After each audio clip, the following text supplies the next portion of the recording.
This is a lecture from Open Tuition. For the free slides that go with this podcast, please visit opentuition.com. This slide simply illustrates a very wide-ranging influence of the accounting profession. Financial accounting.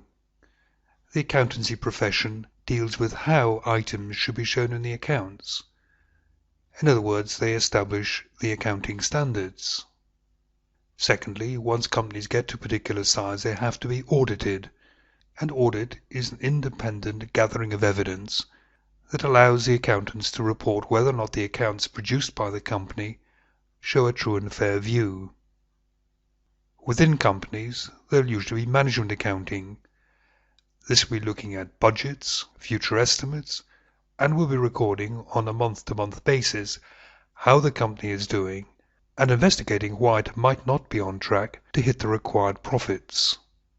Many accountants also provide consultancy, for example relating to the IT system, particularly for the accounts function, and in perhaps setting up remuneration schemes and systems of internal control.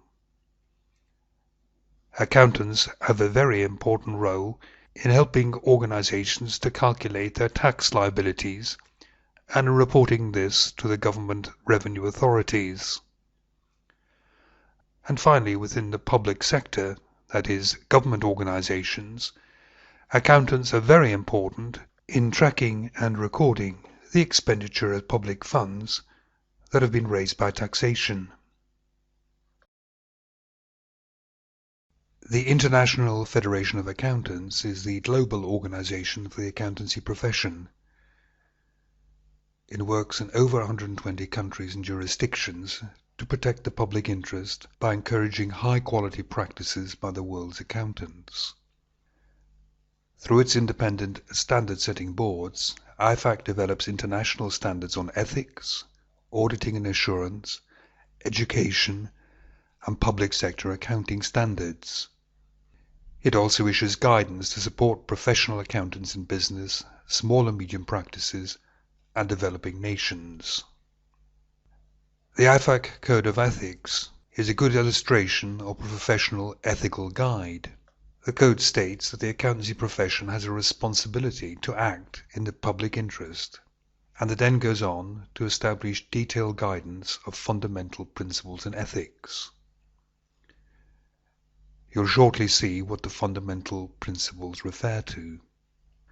Having identified the fundamental principles, the framework then requires accountants to identify, evaluate, and address threats to compliance, applying safeguards to eliminate the threats or to reduce them to an acceptable level. For example, you will shortly see that one of the fundamental principles is independence. But how can an auditor be independent if the auditor receives an audit fee from the client? So there we have a fundamental principle, and we've identified a potential threat to that fundamental principle.